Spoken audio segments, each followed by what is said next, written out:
Ngomongin, demi Allah. Demi Allah. Aku tobat nyopet. Aku tobat nyopet. Janji atau sumpah ini dikatakan seorang tersangka copet yang tertangkap warga di Pasar 16 Ilir, Palembang. Hal itu sebagai hukuman atas tindakan kejahatan yang dilakukan tersangka. Warga yang menangkap basah saat tersangka melakukan pencopetan tak menghakimi tersangka seperti biasanya, namun memberikan hukuman sosial dengan meminta tersangka berdiri di tengah pasar, dikalungi karton bertuliskan "Saya copet" dan menyebutkan janji. Aksi hukuman warga ini pun viral di media sosial setelah rekaman videonya diunggah. Menurut warga yang ada di pasar, hukuman sosial tersebut untuk memberi jera pada tersangka. Dan dia menyesal sehingga pada saat dilakukan setelah selesai penyataan, yang bersangkutan langsung kami lepas melakukan pembenahan maupun arahan.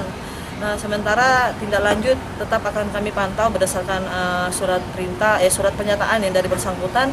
Setiap yang bersangkutan datang, kami akan selalu pantau sehingga tidak akan mengulangi perbuatan dia lagi. Sementara itu polisi tak menangkap atau menahan tersangka karena tak ada barang bukti. Yudi Kiswanto, Kompas TV, Palembang.